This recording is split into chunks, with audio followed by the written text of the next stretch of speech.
नवरात्रि में माँ दुर्गा की उपासना के साथ ही साथ भगवान श्री हनुमान की पूजा का भी विशेष विधान है। इन नवरात्रि में अगर आप रोज़ भगवान श्री हनुमान जी को रोज़ पान का बीड़ा चढ़ाते हैं, ये उपाय इसलिए किया जाता है जैसे कि अगर आपके मन में कोई विशेष कामना हो, आपका कोई कार्य पूरा ना हो रहा हो, तो आप भगवान को मीठे पान का भोग अवश्य लगवाएं। इस मीठे पान में आपका गुलकंद, 2 लौंग और 2 इलायची होना चाहिए। चूना और कत्था ना दें और भगवान के समक्ष खड़े होकर यह प्रार्थना करें कि हे भगवान, मैंने अपनी ज़िंदगी का बीड़ा आपको सौंपा है, ये जिम्मेदारी आपको सौंपी है, अब आप इस कार्यभार को संभालें।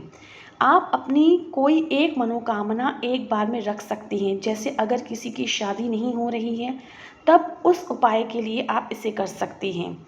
अगर आपको नौकरी या प्रमोशन की ज़रूरत है, तो आप ये बोलें कि आपको नौकरी या प्रमोशन की ज़रूरत है, इस संकल्प के साथ इसे आप कर रहे हैं। यह बिल्कुल भी आवश्यक नहीं है कि आपको मंत्रों का उच्चारण या संकल्प की पूरी विधि विधान आनी ही चाहिए।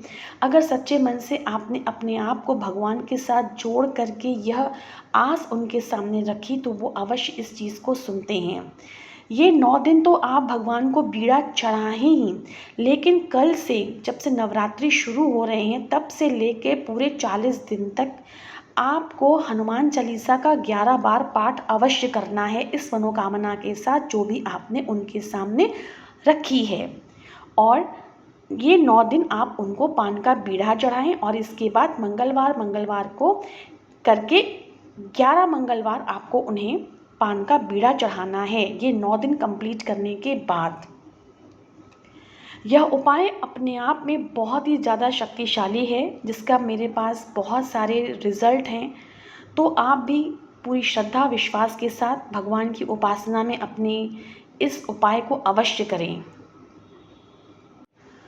दूसरा हनुमान जी का यह उपाय है कि अगर किसी की मंगल की महादशा या किसी भी प्रकार की दशा चल रही हो या कार्य पूरा होने में बाधा आ रही हो, तो आप इस समय नवरात्रि में भगवान श्री हनुमान जी को चोला अवश्य चढ़ाएं।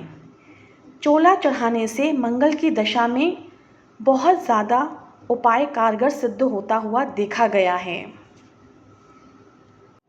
नवरात्रि में माता रानी की आराधना के साथ ही साथ सुंदरकांड का पाठ भी अवश्य करें। हनुमान जी की आराधना पूर्व दिशा में मुख रख के करनी चाहिए। नवरात्रि के दौरान होने वाले मंगलवार या शनिवार के दिन आप हनुमान जी को सिंदूर का चोला चढ़ा सकते हैं।